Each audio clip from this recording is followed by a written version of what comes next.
It was about 7:15 on January the 23rd, 48 years ago, when in answer to a ring on the bell, my mum let in a very flustered minister into our home, clutching a handkerchief to his nose and with blood all down his shirt. I heard it on the local news, and although in the middle of a nosebleed, I had to come and see you were all right, he said. At 19 years of age, I was extremely embarrassed by all the fuss my accident the previous night had caused, especially as I felt okay. It had been in the newspaper and now reported on the television. My current boyfriend and I happened to be in the third car that had been involved in a similar incident, so there had to be some comment by the media. The phone and the doorbell seemed to ring all day with concerned relatives and friends inquiring about our welfare, and now the minister was involved. My boyfriend's sister had just bought a new car and had said that he could take me out in it for a run. As it was a very nice, bright night, we thought a trip to Tynemouth would be a good idea. When we arrived, we parked the car in the car park on the point where we sat and talked over our future plans before deciding to drive back. He started up the car, put it in gear, and we drove straight over the cliff.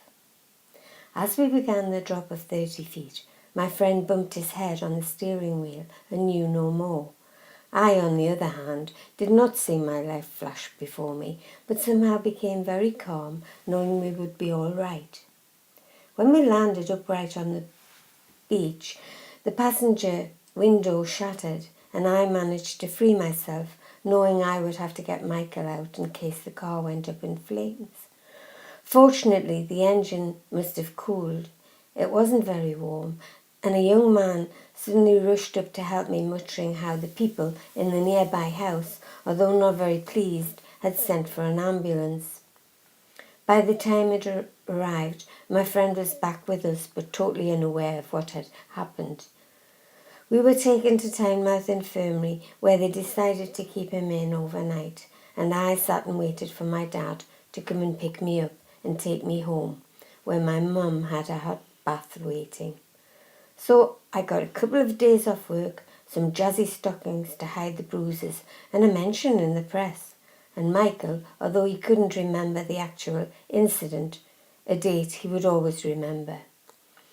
The media coverage was because, as the third couple to have a car go over at this point, it was decided it would be wise to put some railings around the car park. As I have never been back, I wouldn't know if this was achieved. Maybe now is the time.